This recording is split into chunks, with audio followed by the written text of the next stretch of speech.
টিয়কৰ ৰজাবাৰী উচ্চতৰ মাধ্যমিক বিদ্যালয়ত নৱাগত আদৰণি সভা সম্পন্ন। মুখ্যমন্ত্ৰীৰ জীৱনভিত্তিক তথ্যচিত্ৰ প্ৰদৰ্শন।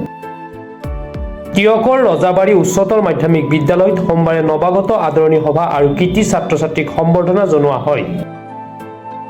সভাত ছাত্ৰ-ছাত্ৰীসকলক উৎসাহিত আৰু অনুপ্ৰাণিত কৰিবলৈ মুখ্যমন্ত্ৰী ডক্টৰ হিমন্ত বিশ্ব শৰ্মাৰ জীৱনভিত্তিক এখন তথ্যচিত্ৰ প্ৰদৰ্শন কৰা হয়।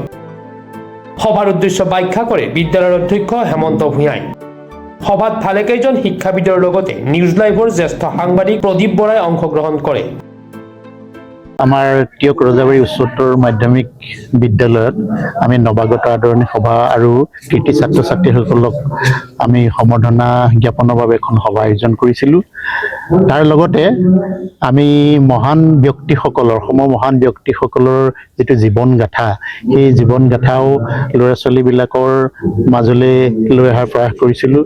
মুখ্যতঃ আমাৰ অসমৰ বৰ্তমানৰ মুখ্যমন্ত্ৰী ডক্টৰ হিমন্ত বিশ্ব শৰ্মা ডাঙৰীয়া সৰু কালৰ পৰা বৰ্তমানলৈকে তেখেতে যি ধৰণে নিজৰ সাহস অধ্যায় প্ৰদৰ্শন কৰি ইমানখিনি আগবাঢ়ি আহি অসমক এটা উচ্চ স্থানলৈ লৈ আহিলে, বিশ্বৰ দৰবাৰত চিনাকি দিবলৈ সক্ষম হৈছে। সেই কথাখিনি আমি আমাৰ ছাত্ৰ-ছাত্ৰীসকলক জনাবৰ বাবে আৰু ছাত্ৰ-ছাত্ৰীসকলক অনুপ্ৰেৰণা দিবৰ বাবে তেখেতৰ আদৰ্শৰে যাতে অনুপ্ৰাণিত হয়, সেই কথাখিনি আমি জনাবৰ বাবে আমি এখন তথ্যচিত্ৰ আমি প্ৰস্তুত কৰিছিলোঁ। মুখ্যমন্ত্ৰী জীৱনভিত্তিক তথ্যচিত্ৰ আমি প্ৰদৰ্শন কৰিছিলোঁ আৰু আমি আশা কৰিছোঁ যে আমাৰ বিদ্যালয়ৰ দৰে বেলেগ বিদ্যালয় এনেধৰণে ছাত্ৰ-ছাত্ৰীসকলক মুখ্যমন্ত্ৰী এই জীৱনভিত্তিক যিখন তথ্যচিত্ৰ, সেই তথ্যচিত্ৰ প্ৰদৰ্শন কৰি সকলোকে অনুপ্ৰাণিত কৰিব আৰু অসমৰ ছাত্ৰ-ছাত্ৰীসকলে সপোন দেখিব পাৰিব। অসমৰ ছাত্ৰ-ছাত্ৰী আজি সপোন গজি উঠিছে কেৱল মুখ্যমন্ত্ৰীৰ এই বিকশিত অসমৰ বাবে, তেখেতৰ প্ৰগতিশীল চিন্তাধাৰাৰ বাবে। যোৰহাটৰ পৰা বিকি নগৰ ৰিপৰ্ট, প্ৰাতঃ টাইম ডিজিটেল।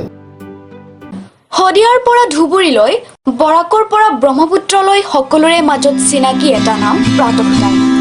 থলুৱা ভাষা, কৃষ্টি আৰু সত্য বাতৰিৰ আধাৰত প্ৰতিষ্ঠিত খবৰ প্ৰাতঃ টাইমৰ প্ৰতিটো বা বাতৰি পুংখানুপুংখভাৱে চাবলৈ Facebook, YouTube, website, Twitter, Instagram আৰু ব্লগাৰ পেজত লাইক আৰু ফ'ল' কৰক।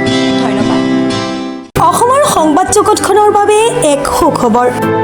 আপোচবিহীন ৰাইজৰ কণ্ঠ সাপ্তাহিক কবচ নৰূপ নসাজেৰে পুনৰ এবাৰ অসমৰ ৰাইজৰ মাজলৈ। স্বত্বাধিকাৰী প্ৰণীতা কলিতাৰ দ্বাৰা প্ৰকাশিত আৰু আপোচবিহীন অসমৰ বিভিন্ন প্ৰান্তৰ একাংশ নপুৰণি অভিজ্ঞতাপুষ্ট সাংবাদিকৰ দ্বাৰা প্ৰচাৰিত তথা eco printing press, Guwahati Katabari গড়চুকত মুদ্ৰিত সাপ্তাহিক কবচ এতিয়া অসমৰ বিভিন্ন প্ৰান্তত উপলব্ধ। আমাৰ ঠিকনা মুখ্য কাৰ্যালয় অসম ফৰেষ্ট স্কুল, হৰিমন্দিৰ পথ, গুৱাহাটী আৰু উপ কাৰ্যালয় কলিতা মাৰ্কেট, বিজয়নগৰ, কামৰূপ, অসম।